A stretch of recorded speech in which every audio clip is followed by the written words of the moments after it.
Cakrawala Indonesia mengupas fakta nyata. Media Indonesia terdepan, pers KPK Tipikor. Teman sekalian, hari ini kita akan mempelajari tentang modul semester ganjil mata kuliah di Pancasila. Oleh karena itu kita harus paham apa itu modul, paham ajar di PSAP, dan hari ini kita akan mengerti dan paham tentang mata kuliah pendidikan Pancasila. Pertama, kompetensi. Jadi mata kuliah pendidikan Pancasila dapat meningkatkan skill dan keahlian meliputi tentang teori dan praktek baik dalam konsep serta proses pendidikan Pancasila, pemahaman pendidikan Pancasila, mendiskusikan visi, misi, tujuan perkuliahan pendidikan Pancasila, mendiskusikan contoh-contoh perilaku warga negara yang baik dan berakhlak mulia serta dapat mengekspresikan kewajiban warga negara. Ini ya, ini kompetensi belajar mata kuliah.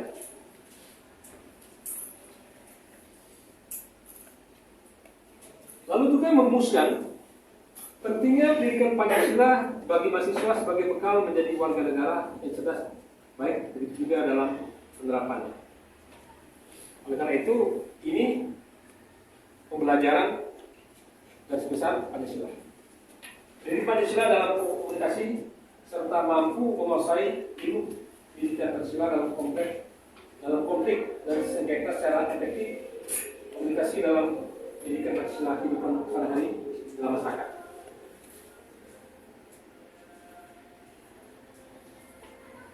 Upskill, coba baca upskill. Mata pelajaran pendidikan Pancasila, mahasiswa dapat memperoleh visi perkuliahan pendidikan Pancasila. Mahasiswa dapat mendeskripsikan misi dan tujuan perkuliahan pendidikan Pancasila. Mahasiswa dapat memberikan contoh-contoh perilaku warga negara yang baik. Mahasiswa dapat mengidentifikasi hak dan kewajiban warga negara. Mahasiswa dapat menyimpulkan arti penting perkuliahan pendidikan Pancasila sebagai upaya membentuk warga negara Indonesia yang cerdas dan baik, smart and good citizen.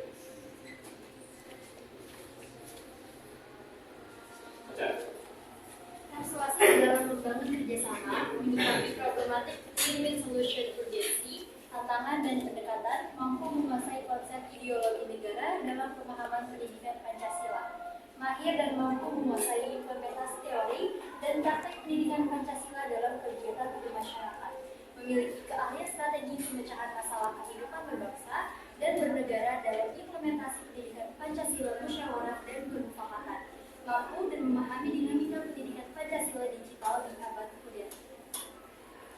Gitu, baca. Ya.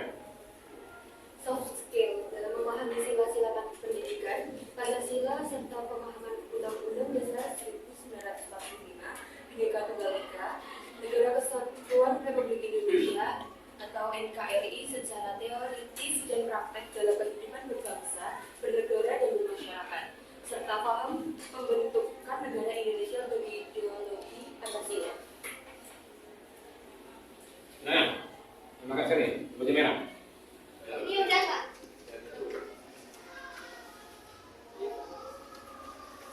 Juga keterampilan khusus dalam memahami ideologi secara teori dan praktek baik dalam konsep serta proses pendidikan Pancasila. Begitu juga dalam penerapan pendidikan Pancasila dalam berbangsa bernegara serta untuk menguasai ilmu pendidikan Pancasila dalam konflik dan sengketa secara efisiensi dalam kehidupan sehari-hari maupun di masyarakat.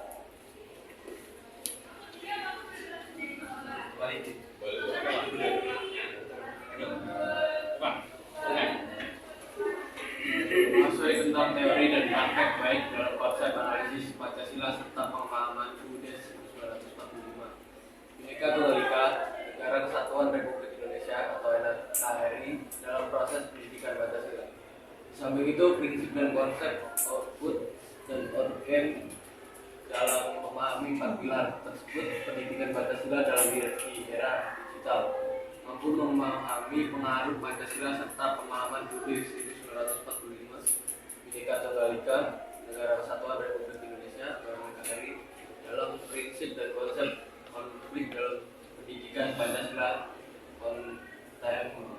kontemporer. Coba baca tuh, kata konsep. nilai dan butir-butir dalam pendidikan Pancasila, aliran upaya pendidikan Pancasila. Jadi pada konsep ini, adik sekalian, adalah pertemuan kita selama 16 kali pertemuan, dipotong dengan mid dan semester. Pertemuan pertama, kedua, ketiga, keempat, kelima, keenam, ketujuh, ke-8, ke-9, 10, itulah namanya peta konsep dalam mempelajari GPP SAP. Ini kalau dalam bahasa digitalnya Google Map. Google Map kita belajar Pancasila. Bukunya apa? Buku Pak Marwan yang kemarin. Yang saya buat kemarin itu namanya buku panduannya. Oleh karena itu kalau kita mau beli buku tidak apa-apa, difotokopi boleh, dipinjam pustakaan boleh, dibeli di luar boleh. Yang penting harus punya buku. Demikian sekalian, ada pertanyaan mungkin?